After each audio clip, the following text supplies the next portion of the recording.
Hello बच्चों, मैं mister Imran Khan आपका ऑनलाइन क्लास केमिस्ट्री में स्वागत करता हूं। देखिए बेटा जी, अगर आपको याद हो तो हम पढ़ रहे थे preparation methods of alkyl halide, यानी कि एल्किल हैलाइड बनाने की विधियां। देखिए, अगर बेटा जी आपको याद हो तो हम क्या पढ़ रहे थे भाई? हम पढ़ रहे थे preparation methods of alkyl halide, यानी कि एल्किल हैलाइड बनाने की विधियां।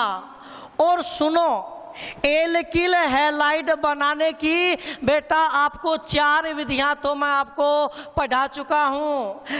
एल्कोहलों द्वारा एल्किल हैलाइड का निर्माण मैंने आपको बता दिया था।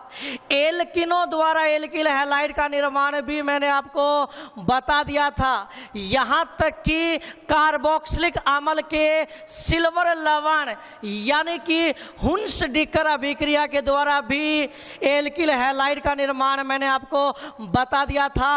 और तो और बेटा, मैंने आपको टिल्डन अभिकर्मक के द्वारा एल्किल हैलाइड का निर्माण भी सिखा दिया था। यानी कुल मिला के बात यह है कि मैंने आपको एल्किल हैलाइड बनाने की 4 विधियां पढ़ा दी थी। और आज बेटा हम स्टार्ट कर रहे हैं एल्किल हैलाइड बनाने का जो 5वां मेथड है। जो एल्किल हैलाइड बनाने की जो 5वीं विधि है वो अपन आज स्टार्ट कर रहे हैं। और एल्किल हैलाइड बनाने की जो 5वीं विधि है वो है बेटा हैलोजन विनिमय अभिक्रिया द्वारा, या इंग्लिश में बोल दो बाई हैलोजन एक्सचेंज रिएक्शन। यानी आज का हमारा जो टॉपिक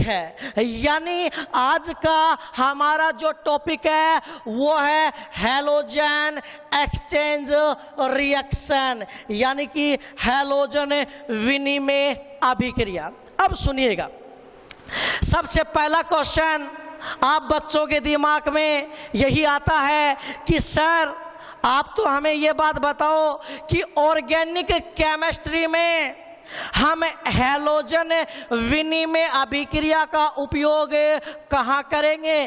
तो बेटा आपके इस क्वेश्चन का जवाब भी मैं आपको देता हूँ, तो सुनिएगा। देखिए बेटा, ये जो हैलोजन विनिमय अभिक्रिया है, इस हैलोजन विनिमय अभिक्रिया की एक खास बात है। जब एल्किल हैलाइड को, सुनना ध्यान से, जब एल्किल हैलाइड को आपको एल्किल हैलाइड में ही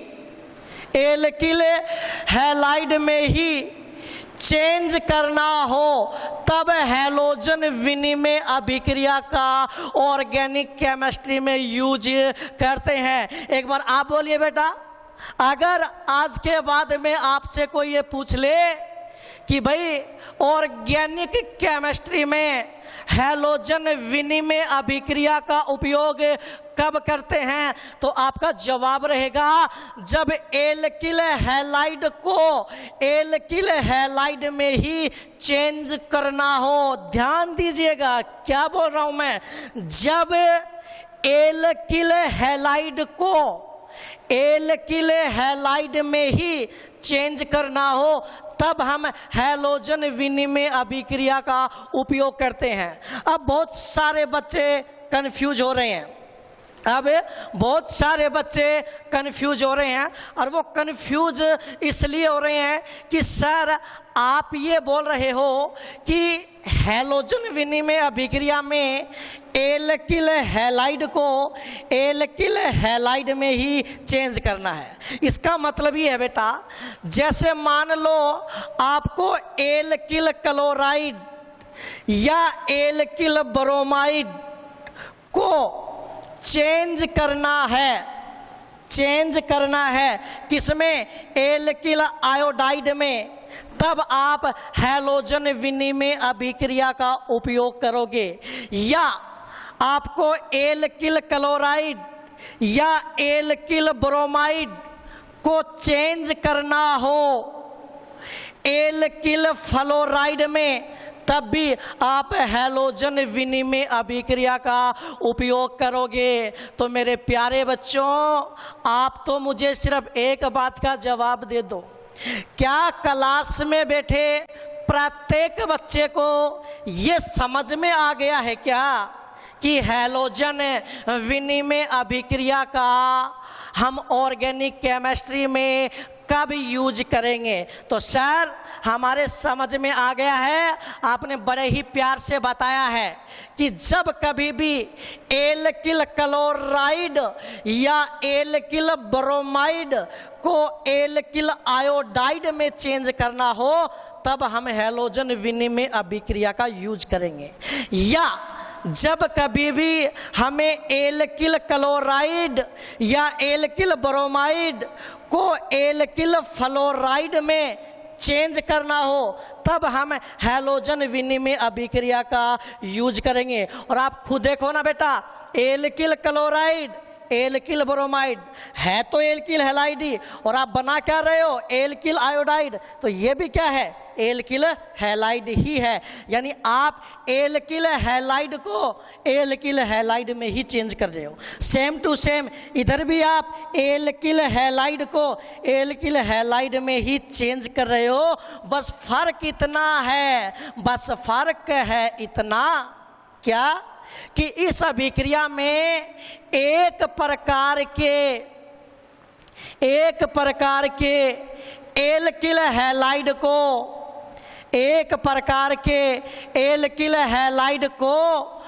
दूसरे प्रकार के एल्किल हैलाइड में चेंज करते हैं। ये बात समझ में आ गई क्या भाई आपको? अरे बोलो बेटा, क्या ये बात आपको समझ में आ गई क्या? एक बार तो मैं आपको इसका सिर्फ नॉर्मल इंट्रोडक्शन बता रहा हूं, ताकि आपके दिमाग में ये सेट हो जाए कि ऑर्गेनिक केमिस्ट्री में हैलोजन विनिमय यानी कि हैलोजन एक्सचेंज रिएक्शन का यूज कब करते हैं? जब एक प्रकार के एल्किल हैलाइड को दूसरे प्रकार के एल्किल हैलाइड में चेंज करना हो। जैसे एल्किल क्लोराइड या एल्किल ब्रोमाइड को यदि एल्किल आयोडाइड में चेंज करना हो, तब भी हैलोजन विनिमय अभिक्रिया का यूज करेंगे। जब एल्किल क्लोराइड या एल्किल ब्रोमाइड को एल्किल फ्लोराइड में चेंज करना हो, तब भी हम हैलोजन विनिमय अभिक्रिया का यूज करेंगे। और समझ गए क्या? देखिए अब आगे बढ़ते हैं भाई। ये तो नॉर्मली मैंने आपको भाई समझाने के लिए बताया है, तो सुनिएगा भाई। देखिए अब बेटा, ये जो हैलोजन विनिमय अभिक्रिया है, क्या कहा मैंने कि बेटा ये जो हैलोजन विनिमय अभिक्रिया है, इस हैलोजन विनिमय अभिक्रिया के अंतर्गत, इस हैलोजन विनिमय अभिक्रिया के अंदर हम दो नेम रिएक्शन, दिमाग की बत्ती जला लो बेटा, दिमाग की बत्ती जला लो। क्यों? क्योंकि बेटा मैंने क्या बता रहा हूं मैं कि ये जो हैलोजन विनिमय अभिक्रिया है, इस हैलोजन विनिमय अभिक्रिया में हम दो नेम रिएक्शन पढ़ेंगे, और दोनों ही नेम रिएक्शन किसका एग्जाम्पल है? हैलोजन विनिमय अभिक्रिया का। यानी आपको दिमाग में सिर्फ एक छोटी सी बात सेट करनी है, और वो बात ये है कि बेटा हैलोजन विनिमय अभिक्रिया के अंदर हम कितनी नेम रिएक्शन पढ़ेंगे? दो। पहली जो नेम रिएक्शन है वो है फिंकलस्टाइन। क्या भाई? फिंकलस्टाइन। एक बार आपको ये नाम थोड़ा सा अजीब लग रहा है, लेकिन टेंशन लेने की जरूरत नहीं है, क्योंकि इस नाम का अपन बार बार प्रयोग करेंगे तो ये नाम आपके याद हो जाएगा। तो एक तो पढ़ेंगे बेटा फिंकलस्टाइन रिएक्शन। ट्विंकल नहीं है रे, फिंकलस्टाइन। क्या कहा मैंने? फिंकलस्टाइन। देखो फिंकलस्टाइन रिएक्शन, एक तो पढ़ेंगे फिंकलस्टाइन रिएक्शन, और एक पढ़ेंगे बेटा हम श्वार्ट्ज रिएक्शन। क्या पढ़ेंगे? हिंदी में बोलते हैं श्वार्ट अभिक्रिया। क्या बोलते हैं भाई? श्वार्ट अभिक्रिया, श्वार्ट अभिक्रिया, और इंग्लिश में बोलते हैं श्वार्ट्ज। ये जेड या यहाँ पर एस भी लिख सकते हो आप, साइलेंट है। Swarts reaction, Swarts reaction. तो देखिए बेटा हमारे सिलेबस में दो टाइप की हैलोजन विनिमय अभिक्रिया है। पहली तो है फिंकलस्टाइन अभिक्रिया, फिंकलस्टाइन रिएक्शन। दूसरी है श्वार्ट अभिक्रिया या इंग्लिश में बोलते हैं श्वार्ट्ज रिएक्शन। तो बेटा सबसे पहले हम स्टार्ट कर रहे हैं फिंकलस्टाइन अभिक्रिया। देखिए बेटा फिंकलस्टाइन अभिक्रिया में क्या होगा कि सर अभी अभी आपने बताया कि फिंकलस्टाइन अभिक्रिया हैलोजन विनिमय अभिक्रिया का ही एग्जाम्पल है। इसका मतलब इस अभिक्रिया में हैलोजन विनिमय होगा। हैलोजन विनिमय का मतलब हैलोजन है वो आपस में एक्सचेंज होंगे, यानी आपके पास दो कंपाउंड रहेंगे, एक कंपाउंड फर्स्ट, एक compound second. Compound first compound second से कहेगा कि भाई मेरा हैलोजन तू ले ले, तेरा हैलोजन मुझे दे दे। तो बताओ हैलोजन विनिमय हो जाएगा कि नहीं हो जाएगा? तो बेटा पहली रिएक्शन हम स्टार्ट कर रहे हैं फिंकलस्टाइन अभिक्रिया। अब देखिए फिंकलस्टाइन अभिक्रिया में क्या करते हैं बेटा, सबसे पहले एल्किल क्लोराइड या एल्किल ब्रोमाइड काम में लेते हैं। ठीक है, अब एक बात बताओ रे, अब आपके दिमाग में क्वेश्चन आया कि सर हम एल्किल क्लोराइड या एल्किल ब्रोमाइड कहाँ से लाएंगे? अरे तो बेटा एल्किल क्लोराइड और एल्किल ब्रोमाइड बनाने के तो मैंने आपको बहुत सारे मेथड सिखा दिए हैं। क्या एल्कोहलों के द्वारा आप एल्किल क्लोराइड और एल्किल ब्रोमाइड नहीं बना सकते? क्या बिल्कुल बना सकते हो। क्या एल्किनों के द्वारा आप एल्किल क्लोराइड और एल्किल ब्रोमाइड नहीं बना सकते? क्या बना सकते हो। यानी एल्किल क्लोराइड या एल्किल ब्रोमाइड के बनाने के तरीके तो आपने बहुत पहले ही सीख लिए हैं इस चैप्टर में। तो देखिए बेटा फिंकलस्टाइन अभिक्रिया में क्या होगा, सबसे पहले आपको एल्किल क्लोराइड या एल्किल ब्रोमाइड, आपकी मर्जी है, आप जो चाहो वो यूज करो, या मैं ऐसे लिख दूं आप फिंकलस्टाइन अभिक्रिया में सबसे पहले RX यूज कर लो, जहां X की जगह क्लोरीन भी लिख सकते हो और ब्रोमीन भी। बताओ अगर X की जगह क्लोरीन लिखोगे तो क्या बनेगा? RCl यानी कि एल्किल क्लोराइड, और यदि X की जगह ब्रोमीन लिखोगे तो क्या बनेगा? RBr यानी कि एल्किल ब्रोमाइड। और मैंने यही तो कहा है कि फिंकलस्टाइन अभिक्रिया में सबसे पहले आप एल्किल क्लोराइड या एल्किल ब्रोमाइड काम में लेना है। फिर क्या करोगे, उसकी रिएक्शन आपको सोडियम आयोडाइड, एक आयनिक कंपाउंड है। हालांकि इस आयनिक कंपाउंड में कोवेलेंट कैरेक्टर, सहसंयोजक गुण बहुत ज्यादा है, उसका रीजन भी मैं आपको बताऊंगा। तो सुनना, फिंकलस्टाइन अभिक्रिया में सबसे पहले आप क्या करोगे, एल्किल क्लोराइड या एल्किल ब्रोमाइड काम में लेना है। एल्किल क्लोराइड या एल्किल ब्रोमाइड काम में लेना है, प्लस उसकी अभिक्रिया किसके साथ कराओगे? NaI बोले तो किसके साथ? सोडियम आयोडाइड के साथ, सोडियम आयोडाइड के साथ करवानी है। और यह अभिक्रिया करवाओगे आप एसीटोन की उपस्थिति में। इस अभिक्रिया में जो एसीटोन है वो रिएक्शन को मीडियम, माध्यम उपलब्ध करवाएगा, यानी कि इस अभिक्रिया में जो एसीटोन है ना वो किसका काम करेगा? विलायक का काम करेगा। और एसीटोन का फॉर्मूला क्या होता है भाई?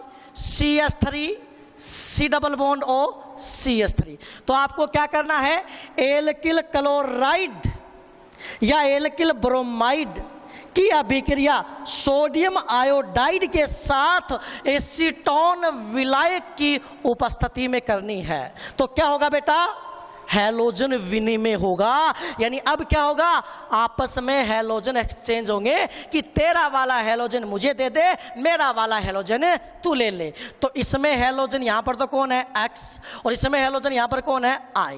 तो ये जो I है ये तो X की जगह आ जाएगा और ये जो X है ये I की जगह आ जाएगा। तो बताओ बेटा आपका मेन प्रोडक्ट क्या बन जाएगा, R के पास देखो ये जो X है ये तो I की जगह चला जाएगा और ये जो I है ना ये X की जगह आ जाएगा। तो क्या बन जाएगा भाई, RI। अरे बात समझ में आई, क्या बन गया, RI और प्लस में क्या निकलेगा भाई, NaX। ये जो RI है ये क्या है, एल्किल आयोडाइड, एल्किल आयोडाइड। और यहां पर आपको क्या मिल सकता है, या तो यहां पर आपको NaCl मिलेगा या आपको यहां पर क्या मिलेगा, NaBr मिलेगा। और यहां पर आपको वास्तव में बताऊं तो यहां पर आपको NaCl या NaBr का क्या प्राप्त होता है, अवक्षय प्राप्त होता है, PPT प्राप्त होता है, जिसको आप आसानी से अलग कर लेते हो और एल्किल आयोडाइड आपको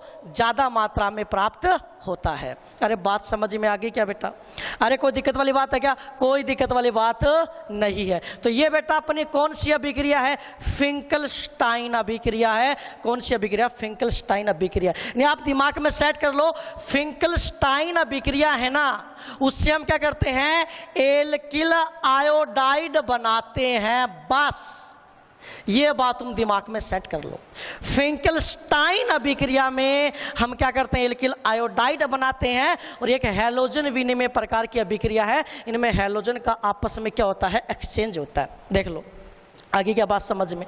अब सुनना मेरी बात ध्यान से, इसका एक एग्जाम्पल बता देता हूं मैं आपको। इसका एक एग्जाम्पल, जैसे मान लो बेटा आपने R की जगह कोई एल्किल समूह काम में ले लिया, एथिल CH3CH2, और X की जगह आपने क्या काम में ले लिया, Cl।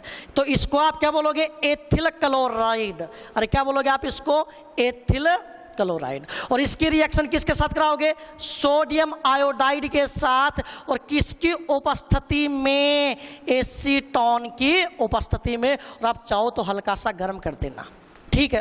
तो क्या होगा बेटा, ये भी हैलोजन ये भी हैलोजन, ये यहां आएगा ये यहां जाएगा, तो क्या जाएगा, CH3CH2I प्लस में NaCl का PPT, ठीक है। तो ये क्या बन जाएगा भाई, एथिल आयोडाइड। जब कभी भी ऑर्गेनिक केमिस्ट्री में आपको एल्किल आयोडाइड बनाना हो तो आप फिंकलस्टाइन अभिक्रिया को याद किया करो। तो ये तो आपकी फिंकलस्टाइन अभिक्रिया। अब इसको थोड़ा सा और मैं डिटेल में लेके जा रहा हूं, एक बार वो मिटा देता हूं भाई, मैं फिंकलस्टाइन अभिक्रिया को ही थोड़ा डिटेल में लेके जा रहा हूं।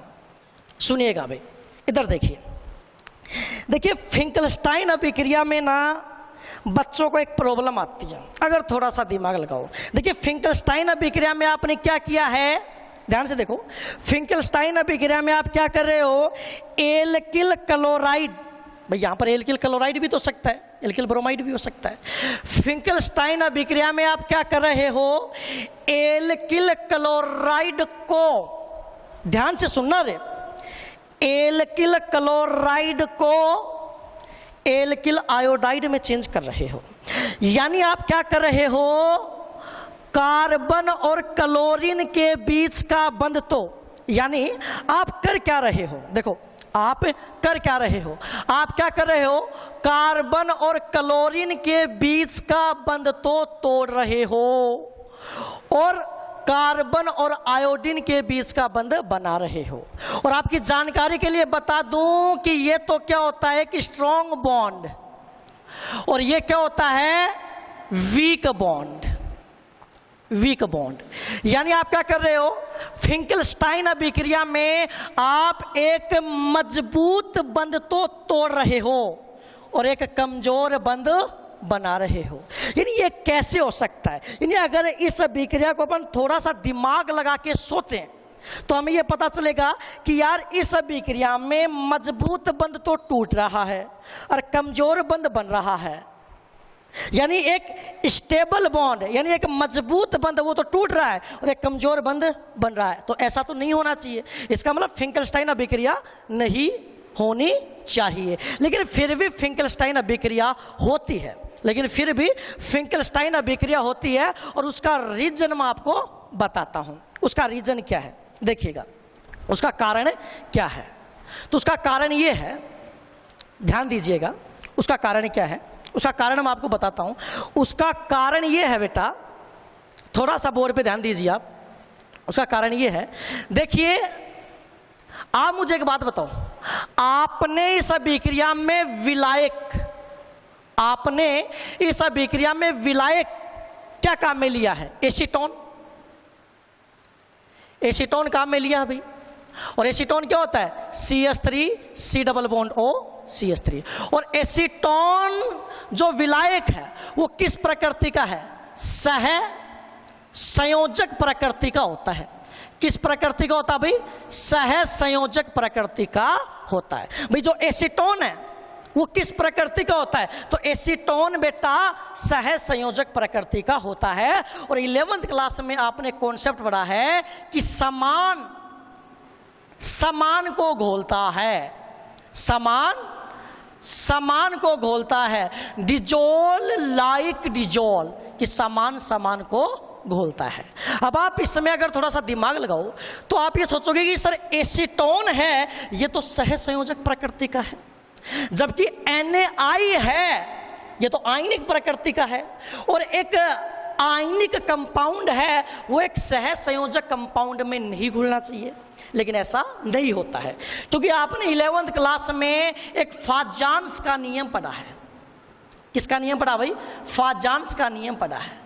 फाजान्स ने क्या बताया कि दुनिया में कोई भी कंपाउंड 100% आयनिक नहीं होता और कोई भी कंपाउंड 100% सह संयोजक नहीं होता।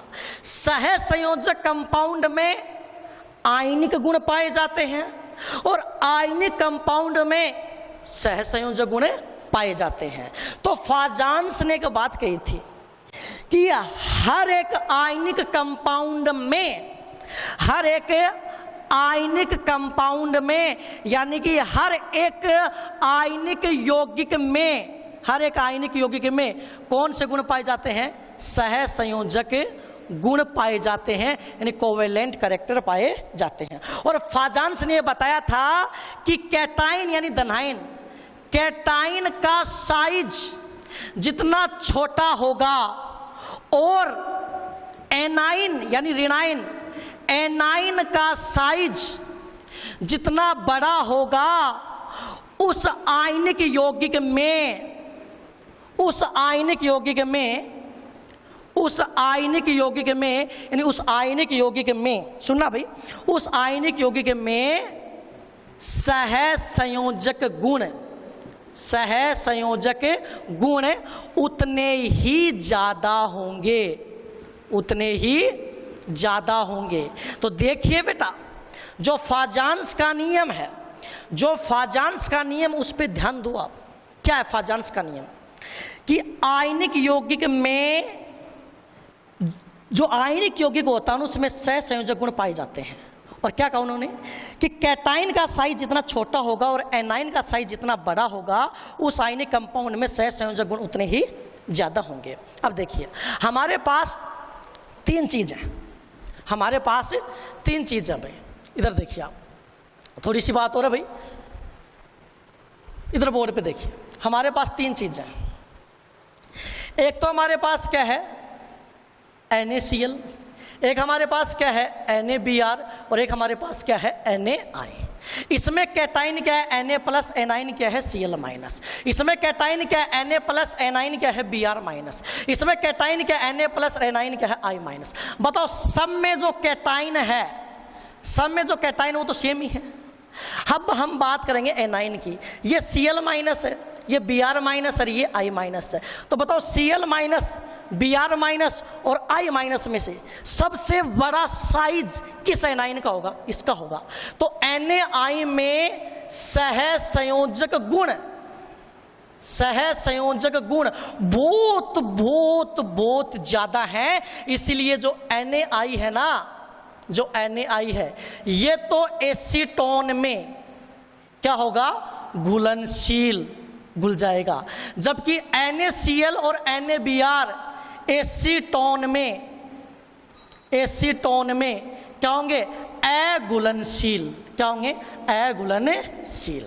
अब देखिए यही मेन कॉन्सेप्ट है, यानी आपको इस अभिक्रिया में एक बात दिमाग में रखनी है कि इस अभिक्रिया में ये जो NaCl और ये जो NaBr, इस अभिक्रिया में ये जो NaCl और ये जो NaBr का अवक्षेप प्राप्त होता है, ये NaCl और NaBr एसीटोन में NaI की तुलना में कम घुलनशील होते हैं। क्या कहा बेटा मैंने, ध्यान दीजिए भाई, क्या कह रहा हूं मैं, ध्यान दीजिए कि इस अभिक्रिया में प्राप्त जो NaCl और जो NaBr हैं ये एसीटोन में क्या होते हैं, बहुत ही कम घुलनशील होते हैं, जबकि NaI है ये ज़्यादा घुलनशील होता है। तो ये बहुत ही क्या होते हैं, कम घुलनशील होते हैं, ये बहुत ही कम घुलनशील होते हैं, इसीलिए इनका क्या बन जाता है, PPT बन जाता है, अवक्षेप बन जाता है, जिसको अभिक्रिया में आसानी से बाहर निकाल लिया जाता है।